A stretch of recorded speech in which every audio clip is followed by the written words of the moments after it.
Breaking news at this hour in South Memphis. We are just hours away from a possible strike by Masaba pilots. Joe, April, it was a busy night at this home here on Parr Avenue, and now there is a warning sign up on the front of this home warning folks that it is a dangerous household and that it was used to manufacture illegal drugs. It is hard to imagine the Mid-South Fair, the flea market, or even the annual science fair without the Shelby County building. These were folks that were driving through the water. We always hear, don't drive through water if you don't know how deep it is. He is on the heels of a big win in South Carolina last night, the first primary in the South. One of the reasons why this is such a dire situation and why folks need to stay away from the area, because it is indeed dangerous. These are the charred remains of this gas pump here at the corner of Hickory Hill and Winchester. The beach is officially closed.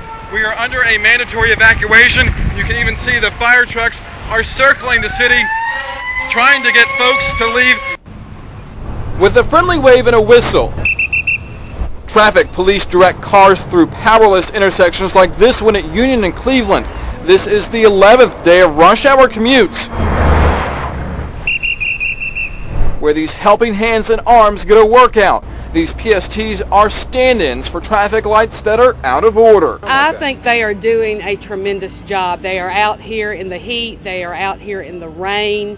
They are standing here on Union Avenue where people on good days don't drive well to start with. They are a saving grace for motorists who navigate through a city tormented by downed trees. Over a week after the storm, 45 major intersections are still without power, and it is only a guess as to which lights work. It's a little confusing, but these guys have been lifesavers. They've really done their jobs. It's been nice. Those still in the dark may complain about the power outage, but most motorists agree the tricky traffic has been bearable. It's been real nice. People have been cooperating and going up to the stop sign, with the lights off, and just like the four-wheel, sitting there and waiting on them to move and everything, yeah. Repairs have already been made to over 370 traffic lights that were either damaged or destroyed during the storm. And right now, traffic engineers are keeping a close eye on slow spots such as Gullet and Walnut Grove, where cars creep through the busy intersection. Oh, it's all stop and go. There's no choice in the matter. And city traffic engineers say once electricity is restored to the entire city, powerless traffic signals should once again get Memphis moving in the right direction. In the meantime, they ask for commuters to keep their cool. We've persevered. This city pulls together in a time of crisis. It's a great place to live. And once the traffic lights are in working order, she only hopes it will be a great place to drive as well. In Memphis, Kevin Kern, News Channel 3. Video you'll see first on 3, you can see those personnel on board, 7 personnel on board this FedEx DC-10, trying to get out of the plane that was obviously engulfed in flames and black smoke. You can see that some of them even just jumped. Others had some sort of a rope or something that allowed them to at least go down to the midsection of the plane in front of the nose and then drop to the ground. But back here on the scene at Memphis International Airport, they have somewhat taken a hold of the situation. Even in the distance there, they are still spraying the airplane down with foam, although all the personnel have been evacuated from that plane. 8 firefighters have been sent to the med. 2 are in critical condition. 1 firefighter was trapped inside this truck, this ladder truck you see on its side here in the corner of Mississippi and Macklemore. 1 firefighter was just extricated from this truck about 15 minutes ago and sent to the med in critical condition. A total of 8 firefighters again sent to the med following this accident. It took place around 5:50 this morning. Apparently 2 trucks responding to the same fire at Lauderdale and Lucy, and they again collided here.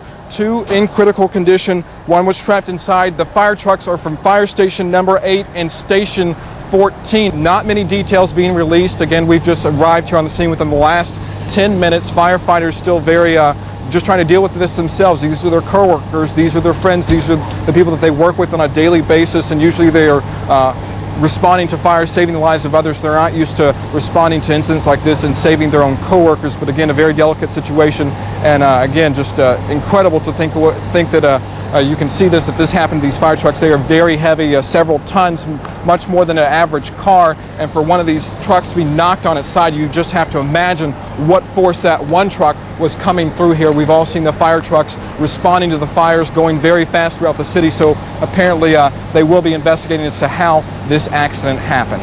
Here in just a couple of moments, we plan on putting this car in Cross Lake. On the inside, that will be me, along with a diver from the Shreveport Police Department who's already inside, along with a camera that will monitor every action we take as the car goes underwater. I will also have the safety hammer. This is one of the newest tools that's hitting the stores. This allows you to break the glass, so it's about time for us to start our experiment. I'm about to get in the car, so hopefully there are some lessons that we can learn from all this, and we will see you at 10. All right. Kevin, good luck. Our own Kevin Kern, our troubleshooter, right now in that car with a professional diver there helping him. There they go. And this is live at Cross Lake here in Shreveport. Panic was the only thing going through my mind as we entered this water at 6 o'clock. The evening began with a splash. Our 1989 Peugeot submerged in water, a slow sink into Cross Lake, much different from how most other cars make it into the same situation. Usually when a car goes in the water like that, it's either because they've missed a curve or, whatever the case might be, went over a bridge. It's going to be traumatic, and it's going to happen very rapidly, so that again in itself is going to be a problem as far as disorientation and so forth. And disorientation is exactly what set in inside the car. The cold water caused my breathing to rapidly increase, leading to a heightened sense of panic. People, whenever they're going underwater, and they tend to panic anyway. That's just a natural response because they're strive to survive, to breathe, and they know that they go underwater. There's no air under there for them. Air is what we attempted to get by breaking the side window with the safety hammer. Still in a sense of panic, I banged aimlessly all over the window with the device. Unable to break the glass, real fear set in. Now the key with the safety hammer is to actually hit the edges of the window, not the center, and that is something these directions did not indicate.